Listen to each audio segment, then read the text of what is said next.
पूर्व नेवी ऑफिसरों को फांसी की सजा सुनाकर कतर ने निमंत्रित कर लिया है अपना काल। इसके चलते भारत में भी कतर पर छोटे छोटे एक्शन लेने की प्रक्रिया शुरू कर दी है। अब भारत एक ऐसे प्रोजेक्ट पर काम करने जा रहा है जिसके बाद कतर की मिल, गैस एंड वाटर सप्लाई काफी ज्यादा डिस्टर्ब हो सकती है। आपको बता दें, भारत कतर को हर साल 11 से 12 मिलियन $US के स्टील और आयरन से बने हुए पाइप एक्सपोर्ट करता है, जिनका कतर अलग अलग इंडस्ट्रीज में इस्तेमाल करता आया है। सऊदी अरब ने भारत से भारी मात्रा में इन्हीं स्टील पाइप की डिमांड कर ली है, जिसके बाद अब भारत को अपनी प्रोडक्शन कैपेसिटी बढ़ाने की ज़रूरत पड़ने वाली है। सऊदी अरब ने भारत के ऊपर काफ़ी ज़्यादा ट्रस्ट भी दिखाया। पूरी डेवलपमेंट क्या है इस वीडियो में समझते हैं, लेकिन इससे पहले आपसे रिक्वेस्ट है कि वीडियो को पूर्ण जानकारी के लिए अंत तक ज़रूर देखें। साथ ही ऐसे और भी नॉलेज वीडियो देखने के लिए चैनल को सब्सक्राइब ज़रूर करें। सऊदी अरब भारत के ऊपर भरोसा जताते हुए भारत के हाथ में एक ऐसा प्रोजेक्ट सौंप दिया है जिससे सऊदी अरब चाहता तो चीन को भी दे सकता था। जैसा कि चीन दुनिया का सबसे बड़ा स्टील एक्सपोर्टर है, इसके अलावा स्टील से बने हुए पाइप को सऊदी अरब डिमांड कर रहा है। इसका मतलब ये है कि भारत लो कास्ट में हाई क्वालिटी की पाइप ऑफर कर रहा है, जहां रिसेंट रिपोर्ट के मुताबिक दुनिया सबसे बड़ी मिल कंपनी सऊदी अरब ने एक भारतीय कंपनी वेल्स बिल को करीब 1000 करोड़ रुपए का कॉन्ट्रैक्ट सौंपा है, जिससे भारतीय कंपनी सऊदी अरब को एक बड़े स्केल पर स्टील पाइप की सप्लाई करने वाली है।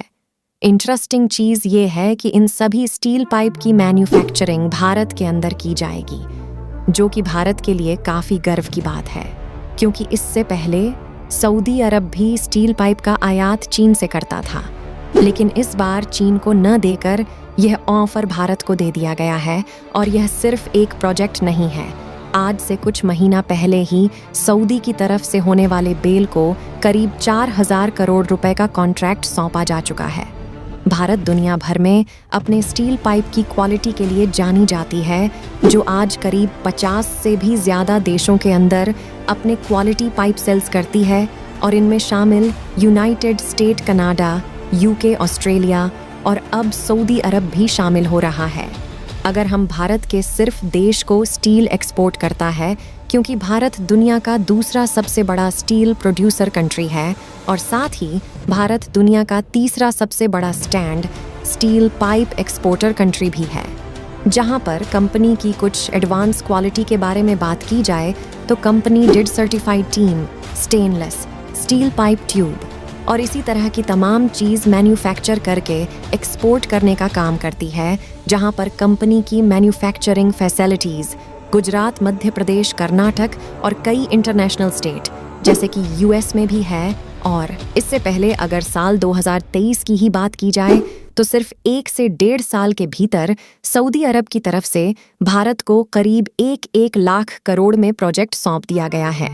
सबसे बढ़िया और नंबर 1 कंपनी है, और हाथ में कई बड़े मिल प्रोजेक्ट के अलावा कई पावर प्रोजेक्ट सॉफ्टवेयर लिए गए हैं। आपको बता दें कि कतर ने जो भारत के साथ किया है, आगे चलकर यह कतर के ऊपर बहुत भारी पड़ने वाला है। असल में अंतर्राष्ट्रीय बाजार के अंदर कच्चे तेल और गैस कीमतों को कंट्रोल करने के लिए कई देशों ने भारत के साथ हाथ मिलाने की प्रक्रिया शुरू कर दी है। इनमें कई ऐसे देश शामिल हैं जो वाकई में नहीं चाहते थे कि अंतर्राष्ट्रीय स्तर पर कुछ गिने चुने देश कच्चे तेल और गैस की कीमतों पर कंट्रोल करें। वहीं इसमें कुछ ऐसे देश भी शामिल हैं जो लंबे वक्त से भारत से नाराज चल रहे थे, लेकिन अब सारी पुरानी नाराजगी खत्म करते हुए भारत के साथ नए सिरे से कार्य को आगे बढ़ाना है। दोस्तों, हम बात कर रहे दुनिया के दूसरे सबसे बड़े एथेनॉल प्रोड्यूसर कंट्री ब्राज़ील के बारे में। यहाँ कुछ महीना पहले ब्राज़ील ने अनाउंसमेंट की थी कि अलग अलग क्रॉप्स का इस्तेमाल करते हुए एथेनॉल को प्रोड्यूस करने के लिए भारत को मल्टीपल टेक्नोलॉजी ट्रांसफ़र करेंगे। लेकिन आज वह दिन आ चुका है जब फाइनली ब्राज़ील ने भारत को कई टेक्नोलॉजी ट्रांसफ़र कर दी है, जिससे भारत का जो टारगेट है 2025 से लेकर के 26 तक 20% इथेनॉल की बेंडिंग करके पेट्रोल में काफ़ी ज़्यादा हेल्प की जा सके। भारत G20 समिट के दौरान जब भारत ने अनाउंसमेंट किया कि ग्लोबल अलायंस ग्लोबल एक्सेप्ट किया जाना चाहिए, इसमें भारत में G20 प्रोजेक्ट को हाईलाइट किया और इसमें सऊदी अरब, UAE और कई गल्फ कंट्रीज ने पार्टिसिपेट किया ताकि वर्ल्ड वाइड बढ़ रहे हाइड्रोकार्बन से पॉल्यूशन को कंट्रोल किया जा सके। दोस्तों, ब्राज़ील की बात की थी, वह ये है कि साल 2005 में इंडिया ने ब्राज़ील को चैलेंज किया था क्योंकि ब्राज़ील ने गन्ने के प्रोडक्शन और उससे बनने वाले अलग अलग प्रोडक्ट के एक्सपोर्ट पर काफ़ी ज़्यादा सब्सिडी देना शुरू कर दी थी और भारत को यह चैलेंज किया था WTO यानी कि वर्ल्ड ट्रेड ऑर्गेनाइजेशन ने, और उसी समय WTO ने भारत के फेवर में ही वोट किया था। लेकिन सीधे शब्दों में बोला गया था कि ब्राज़ील की तरफ से शुगर के ऊपर जो सब्सिडी दी जा रही है उन्हें रिड्यूस किया जाना चाहिए। वही साल 2020 में ब्राज़ील ने भारत के खिलाफ कंप्लेंट फाइल कर दी। जापान और ब्राज़ील ने भारत के खिलाफ इस तरीके के एलोगेशन लगाए थे, लेकिन भारत और ब्राज़ील के बीच में जो कंप्लेंट और चैलेंज थे पूरी तरीके से ख़त्म किया जा चुका है और दोनों देश अपने नए सिरे से एथेनॉल इंडस्ट्री पर काम करना शुरू कर चुके हैं।